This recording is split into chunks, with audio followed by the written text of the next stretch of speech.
Hello friends, welcome to Praveen's academy YouTube channel. మనం ఈరోజు వీడియోలో ఇటీవల మనకు ఇటు లోక్సభ మరియు రాజ్యసభలో పాస్ అయినటువంటి the prevention of insults to national honour act, national honour amendment bill 2026 గురించి మనం ఈ వీడియోలో తెలుసుకునే ప్రయత్నం చేద్దాం.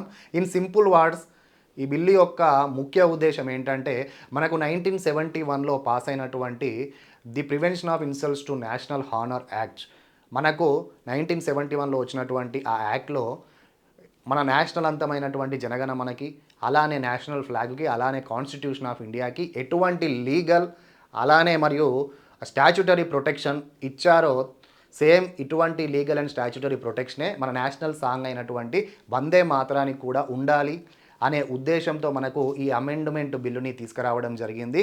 సో అమెండ్మెంట్ బిల్లులో భాగంగా మనకి ఎటువంటి అంశాలు చేర్చారు, ఒకవేళ వాంటెడ్లీ డిస్టర్బ్ చేసిన, ఇన్సల్ట్ చేసిన ఎటువంటి శిక్షలని మనకు ఇందులో పొందుపరిచారు అనే విషయాలని మనం ఒకసారి తెలుసుకునే ప్రయత్నం చేద్దాం. సో ముందుగా మనకి ఇక్కడ వందే మాతరం 1875లో బంకిం చంద్ర చటర్జీ గారు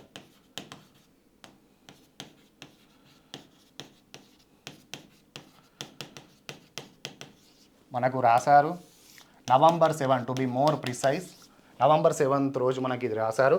సో ఇది 1882లో ఆనంద్ మఠ్ అనే ఒక నవలలో దీనిని పొందుపరచడం జరిగింది. సో తర్వాత 1896లో మనకు ఆనాడు ఇండియన్ నేషనల్ కాంగ్రెస్ సమావేశంలో కలకత్తాలో జరిగిందండి ఇది. సో ఈ కలకత్తాలో మనకు ఆ రోజు ఇండియన్ నేషనల్ కాంగ్రెస్ ప్రెసిడెంట్ ఎవరంటే రెహమతుల్లా ఎం సయాని. ఇతను ఆఫ్టర్ బద్రుద్దీన్ త్యాబ్జీ తర్వాత సెకండ్ ముస్లిం ప్రెసిడెంట్ కలకత్తాలో. సో అతని అధ్యక్షతన జరిగినటువంటి ఈ సమావేశంలో మనకు రవీంద్రనాథ్ ఠాగూర్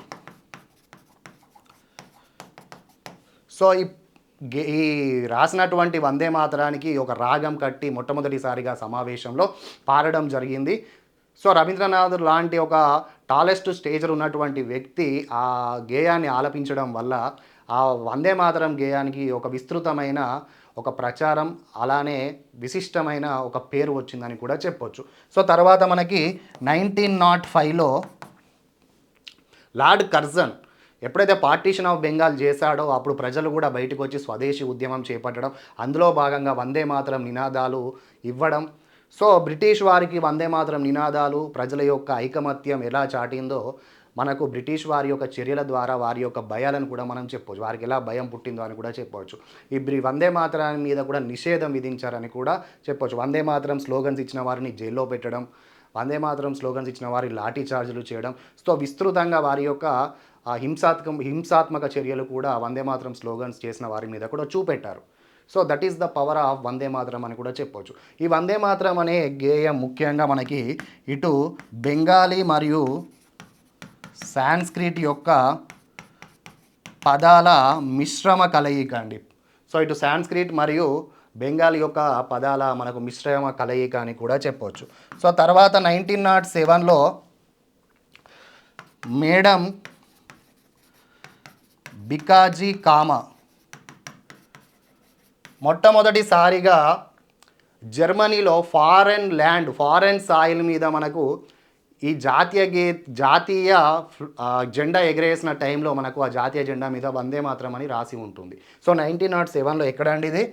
జర్మనీలో.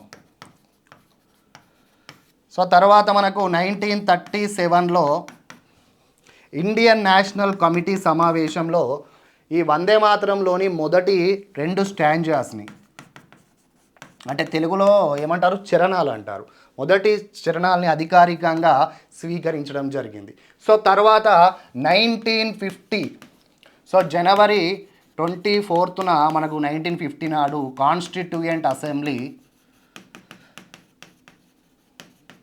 అధికారికంగా వందే మాతరంని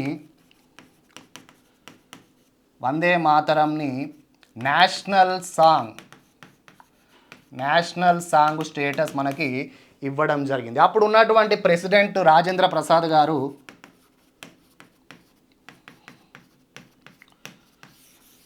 ఒక కీలకమైన వ్యాఖ్యని చేయడం జరిగింది. అందులో భాగంగా నేషనల్ అంతమైనటువంటి జనగణ మనకి ఎటువంటి ఎటువంటి ప్రాధాన్యత ప్రాముఖ్యత ఉందో ఇలానే నేషనల్ సాంగ్ అయినటువంటి వందే మాతరానికి కూడా సరి సమానంగా ఉండాలని అతను వ్యాఖ్యానించడం జరిగింది.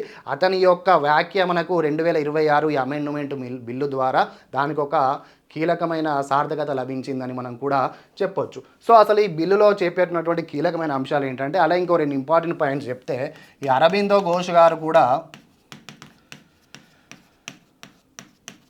వందే మాతరం అనే ఒక న్యూస్ పేపర్ని స్టార్ట్ చేయడం జరిగింది, అది ఇంగ్లీష్లో.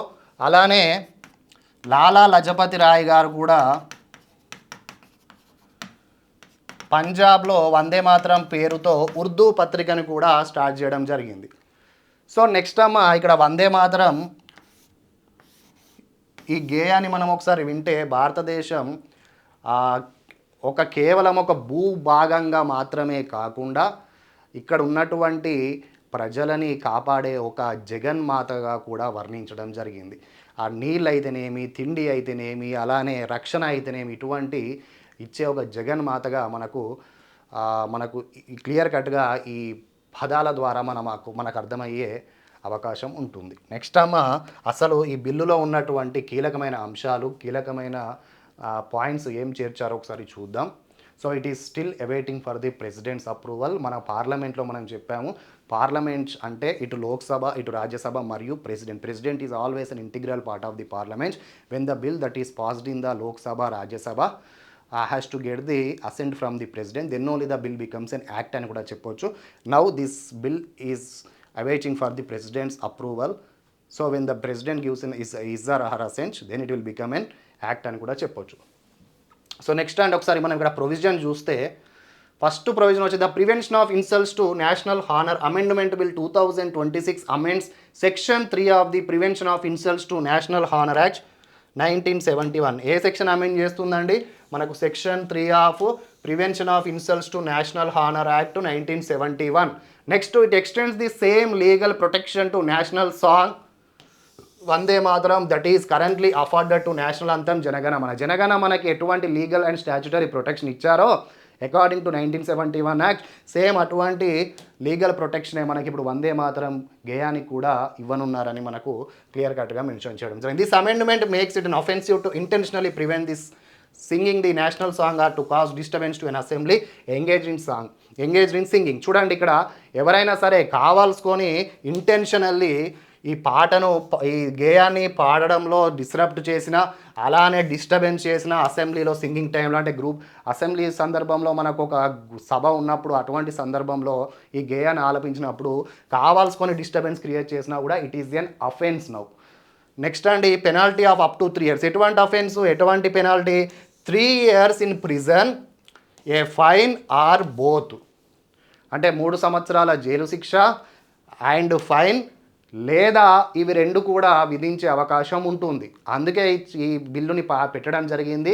జనగణ మనకు ఎటువంటి ప్రొవిజన్స్ ఉన్నాయి అటువంటి ప్రొవిజన్స్ ఇచ్చే ఉద్దేశంతో సో ఇటువంటి ప్రొవిజన్స్ని మనకు పెట్టడం జరిగింది. To fulfil the constituent assembly vision and address the absence of the legal protection for Vande Mataram. మీరు ఒకసారి గమనిస్తే మనకు ఆ రోజు రాజేంద్ర ప్రసాద్ గారు కాన్స్టిట్యూయెంట్ అసెంబ్లీలో ఎప్పుడైతే నేషనల్ సాంగ్ ఆమోదించారో అప్పుడే మనకు క్లియర్ కట్గా మెన్షన్ చేయడం జరిగింది. జనగణ మనకి ఎటువంటి ప్రొవిజన్స్ ఉన్నాయో సేమ్ వందే మాతరం కూడా ఉండాలని చెప్పడం జరిగింది. సో దాని వ్యాఖ్యలకి మనకు ఇప్పుడు క్లియర్ కట్గా అర్థం వచ్చే విధంగా అమెండ్మెంట్ బిల్లుని కూడా పాస్ చేశారని మనము చెప్పొచ్చు. Next amendments of the bill. Section 3 of 1971 Act now extends protection to national anthem and national song. Imprisonment up to 3 years or fine or both. ఇంతకుముందు మనం చెప్పుకున్నాం. Section 3A extends mandatory 1 year minimum prison term to repeat offenders disrupting Vande Mataram. ఎవరైతే repeat offenders ఉంటారు కదా, కావాలని disturb చేసేవారు ఉంటారు కదా, వారు ఎవరైతే చేస్తారో వారికి Section 3A extends mandatory 1 year minimum prison. This is minimum prison అండి. Term to repeat offenders disrupting Vande, కావాలని ఈ వందే మాతరం గేయాన్ని పాడినప్పుడు డిస్టర్బ్ చేసే వారికి వీరు ఎటువంటి వారంటే ఏమంటారు, సీరియల్ అఫెండర్స్ అంటారు. వీరిని సెక్షన్ 31(3)A ప్రకారము వీరికి 1 year మినిమం ప్రిజన్ అనేది ఉంటుంది. Prevention of insults to national honour act 1971. ఈ prevention of insults to national honour యాక్ట్లో మనకు ఎటువంటి పొందుపరిచారో తెలుసుకుందాం. It safe guards the national flag, constitution of India and national అంతం. కానీ అప్పుడు నేషనల్ సాంగ్ లేదండి వందే మాత్రం. అప్పుడు ఉన్నటువంటి అంశాలు ఏంటంటే national flag, constitution of India and national అంతం. ఈ మూడింటిని చేర్చడం జరిగింది, నేషనల్ సాంగ్కి చేర్చలేదు, ఇప్పుడు చేర్చారు. Section 2 penalises public insult to national flag or constitution of India up to 3 years imprisonment, fine or both. అప్పుడు సెక్షన్ 2 ప్రకారం పెట్టినటువంటి అంశం ఏంటంటే public insult to national flag and constitution of India up to 3 years imprisonment or fine or both. So ఇటువంటి penalty మనకి ఇప్పుడు national song అయినటువంటి వందే మాతరంలో ఇన్సల్ట్ జరిగిన, డిస్టర్బ్ చేసిన, వాంటెడ్లీ సీరియల్ అఫెండర్ చేసిన ఇటువంటి వారికి ఇటువంటి పెనాల్టీ లేదా ఫైన్ లేదా జైలు శిక్ష లేదా బోత్ ఉండే విధంగా మనకు ఈ బిల్లులో పెట్టడం జరిగింది. So it is awaiting for the president's approval. So within soon the president's approval will be వస్తుంది అనుకుంటున్నాము. సో దీని ద్వారా మనకు ఈ బిల్లుని చట్టంగా మారబోతుంది. సో కేంద్ర ప్రభుత్వం మనకు ఈ బిల్లుని కూడా ఇటు లోక్సభలో ఇటు రాజ్యసభలో వాయిస్ ఓటు ద్వారా మనకు పాస్ చేయడం జరిగింది. వాయిస్ ఓటు ద్వారా అంటే తెలుగులో మూజువాని ఓటు ద్వారా మనకి ఈ బిల్లుని పాస్ చేయడం జరిగింది. So thank you friends, thank you for watching Praveen's academy YouTube channel.